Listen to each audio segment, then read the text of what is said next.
Assalamualaikum and hi everyone. In this video, I am going to explain how to write the mechanism for free radical substitution. So let's start.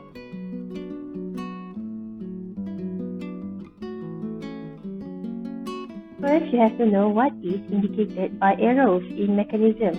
Is half-headed arrow. So, this arrow indicates the movement of electrons. So the tail of arrow indicates where the electron comes from. So usually the electron comes from bond. While the head of the arrow indicates where the electron goes. So usually it will go to the more electronegative atom.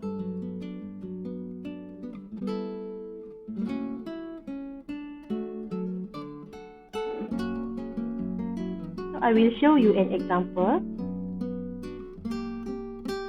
So in this compound, if we have this type of arrow, this arrow shows that the electron comes from CBr bond and the electron will go to Br atom.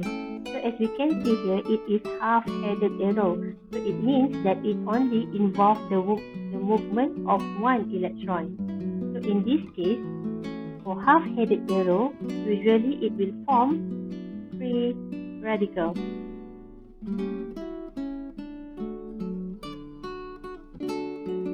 Then if we have full-headed arrow, so sama macam tadi, the tail of the arrow indicates where the electron comes from. So usually it will come from bond, and the head of the arrow will move to more electronegative atom. So as we can see here, this is double-headed arrow. So it involves the movement of two electrons. So I will show you another example for full-headed arrow. So the electron comes from CBr bond and the two electrons will move to Br atom. So in this case, this will break the CBr single bond. It will form carbocation.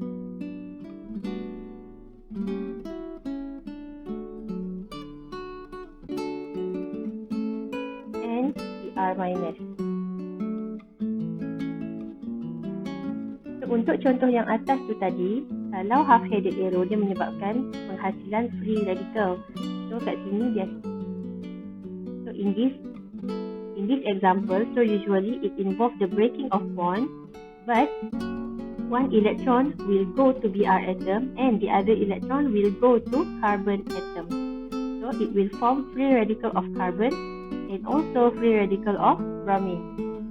So the different case from the bottom one here, where it involves movement of two electrons, so it will break bond and the carbon becomes positively charged, and since Br accepts two electrons, so it will become Br-.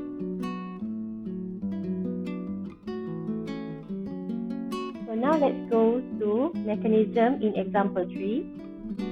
So cyclopentane undergoes bromination to form bromocyclopentane, and you have to write the mechanism for this reaction. So first you have to write the equation first. So the mechanism here, so we have to show the mechanism to show how this product is formed.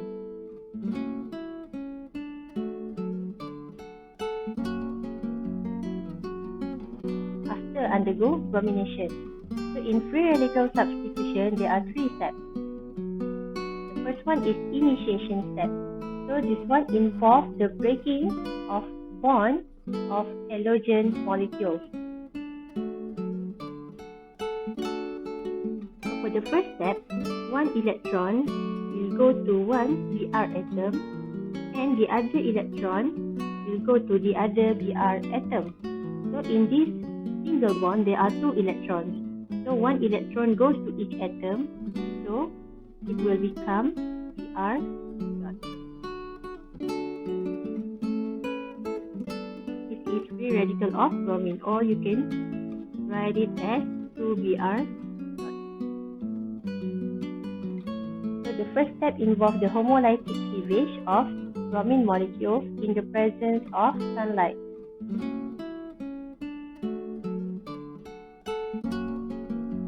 So now let's go to the second step. So dalam second step ni ada dua pula step. So using the free radical we have from the first step, so it will react with cyclopentane from the question.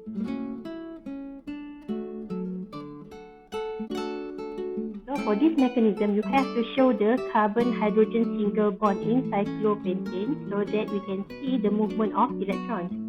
So you can choose any carbon atom from the cyclopentane. So let's say you choose this one here. So you have to show the two hydrogen atoms on this carbon.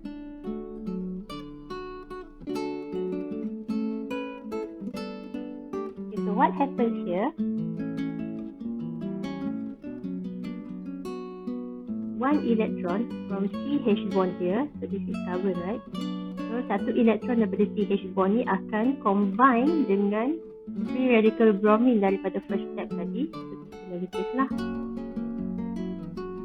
Serahkan elektron tu, so dia akan meet somewhere in the middle. So satu elektron daripada CH bond akan gabung dengan Br dot. So kat sini akan menghasilkan HBr. So dekat carbon hydrogen bond ni tadi, satu elektron dah pergi combine dengan Br dot. So ada satu lagi elektron pada bond yang tertinggal, so dia akan pergi kepada carbon atom. Ini kita akan dapat hasilkanlah free radical of cyclopentane. So lukislah dot kat sini. So tadi ada 2 H, sekarang tinggallah 1 H. H ni tak tunjuk pun tak apa.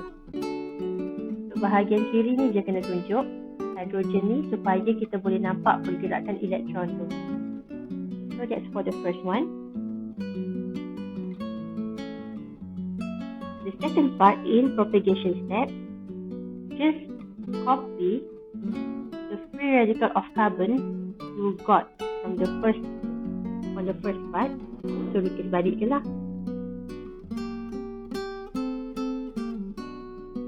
So it will react with bromine molecule.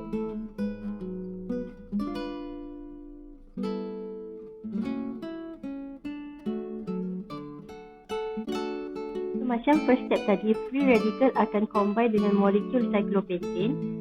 Untuk second part in propagation step, free radical carbon ni pula akan bertindak balas dengan molekul bromine.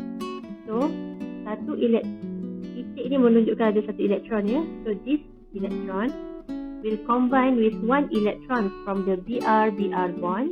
So kat sini dia akan gabunglah menghasilkan satu single bond baru. So kita akan dapat cyclopentane. Hidrogen tu tetap ada.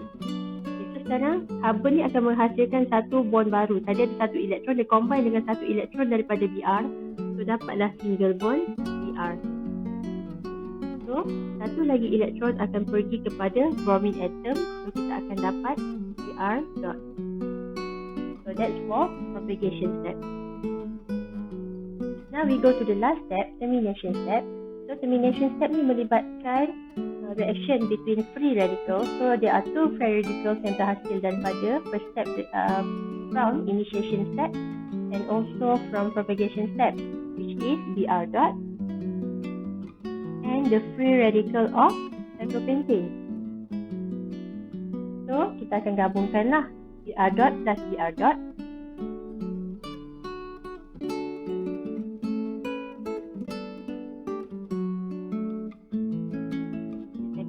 Cyclopentane, free radical of cyclopentane react with free radical of cyclopentane, and the last one, the combination of the two free radical of cyclopentane and the free radical of bromine. Now let's draw the product. Untuk termination step, kita nak hapuskan free radical, so kita kena gabungkan kedua-dua free radical yang ada ni lah. So So this dot indicates one electron, this one also indicates another electron. So combination of two electron akan menghasilkan another new covalent bond. So kita akan dapat Br-Br ataupun Br2. Kita akan menghasilkan Br2 molekul lah untuk yang pertama ni. Untuk yang kedua ni, gabungan antara dua free radical of cyclopentane. So kita akan menghasilkan new covalent bond between the two cyclopentane.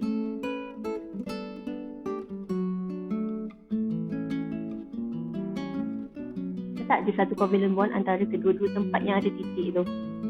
Okay, and then the last one, the combination of free radical of cyclopentane and free radical of bromine. So just form a covalent bond with Br. So this is the final step. So that's all for free radical substitution mechanism.